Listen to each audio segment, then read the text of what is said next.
Someone always asks about creationism around the world. Okay. So has Obama reversed a lot of Bush's damage on evolution? Or? You know, the federal government has basically almost nothing to do with curriculum and instruction.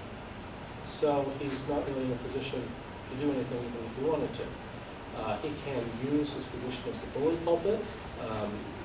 President Bush expressed support, or at any rate seemed to, for teaching intelligence design in August 1st, 2005.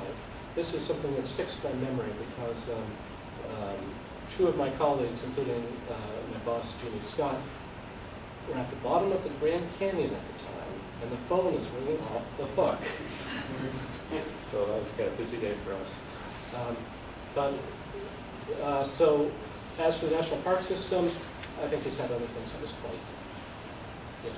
I suppose this relates to creationism around the world, but what I really want to know is, are Catholics in the United States at all involved in creationism? Yes, on both sides. For example, Michael Behe, who is the Lehigh University biochemistry professor and author of Darwin's Black Box and the Edge of Evolution, who among intelligent design creationists is probably the one with the best scientific credentials, is a practicing Catholic. That really surprises me. On the other hand, the cell biologist Ken Miller at Brown University, author of Finding Darwin's God and Only a Theory, who's one of Behe's fiercest critics, is the co-author of one of the most widely used biology textbooks in the United States, which has a pretty good treatment of evolution, and who testified for the plaintiffs in the Kitzbühel trial, is a practicing Catholic. Well, the reason I ask about this is that creationism, at least as it comes out of fundamentalism, is about this sort of literal interpretation of the Bible. The Catholic exegetical tradition has never been interpreted. So it wouldn't suit their power structure. If they had to interpret it literally, they'd be in trouble. Well, but keep in mind that American Catholics are, to a large degree, kind of independent of the traditional power structure. And you can find Catholics with can't think of any flat earthers offhand, but there certainly are geocentric Catholics out there. There's also is it in France? Yeah. There are also creationist organizations basically in the Catholic tradition. The Kolbe Center is one. And even in the church hierarchy. In 2005, the Cardinal Archbishop of Vienna, Christoph Schoenberg, published this op-ed in the New York Times that seemed to be expressing support for intelligent design. I told a reporter from the Times, how did the discoveries through talking points make their way to Vienna? Fair question. Schoenberg later had backed off of this for that, but it turned out that the publication of that op-ed had been brokered by a Catholic named Mark Ryland, who at the time was vice president of the Discovery Institute. So, there are reasons, and I hope to have brought them out to some degree, why creationism can be motivated by theological concerns that aren't strictly from biblical literalism. And presumably, for most Catholic creationists, it comes out of a kind of more generalized sense of unease with what evolution tells us about human beings as a natural species, than by any adherence to a particular rule of the Bible.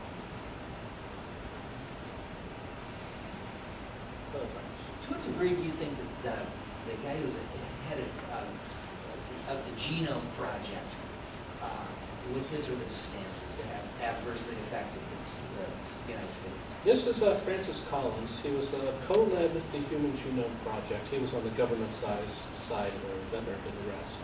And he's currently director of the National Institutes of Health. So, he accepts evolution, makes no bones about it, and has actually, done something in defense of it. And he's a good scientist. He has, sincere and deep evangelical religious beliefs. These do not seem to have played any role in his science. He's a good scientist. So, now I have no concerns about it. Yes? It seems like most of this controversy centers around the lower levels of education, textbooks in junior high school and high school probably. do they do anything at the university level, and are they trying to affect research or anything? It's mainly at the high school level because it's at high school that evolution is usually first introduced full on.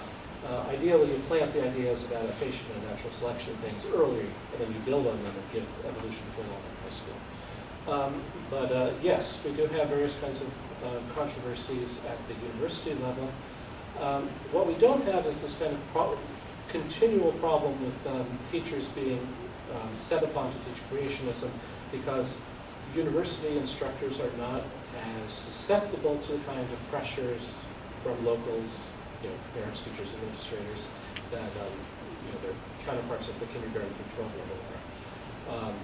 Community colleges actually are an intermediate case, and I think community college professors seem to report more problems than university professors. So you will have various problems. You have creationist students being annoying in class. You have creationist groups bringing creationists on campus trying to promote debates. You occasionally have creationist faculty, and sometimes that's unproblematic. There's one Southern California university, for example, that has a young earth creationist who's a tenured faculty member. He's an electrical engineer. It probably doesn't matter on a regular basis. You have more problems where you have someone who has been doing, for example, teaching creationism in his university biology classes. There are occasional lawsuits over this. Bishop v. Aronoff from the early 90s as well. And these get resolved in varieties of ways. You typically do not see in a good university, public or private, secular or sectarian, creationism in any flavor being presented in a biology class. The only place that's going to happen is the Bible college. But there's still various ways that creationism can be found in college campuses. Yeah. Well, this kind of leads into the last question, but do you want to talk about the recent Ray Comfort incident where he tried to hand out the origin of species with his own 50-page introduction? Yeah. So, I mean, you have to hand it to him. This is clever.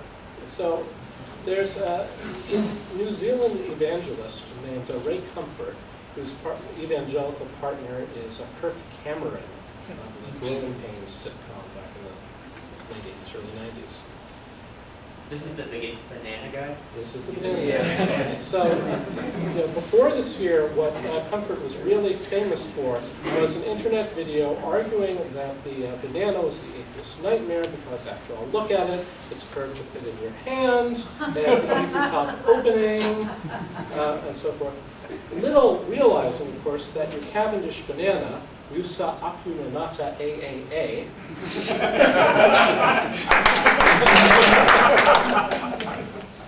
is a product of hundreds, probably thousands of years of artificial selection, and was not designed initially like that by God or anybody else. So, not to mention it excludes almost everything else we eat as being something that God must have made. Yeah, well, with what I eat.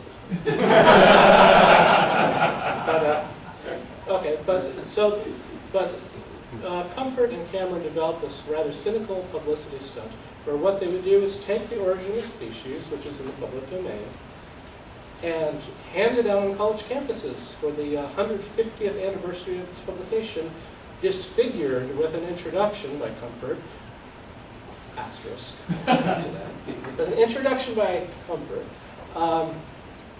basically rubbishing the book and rubbishing Darwin.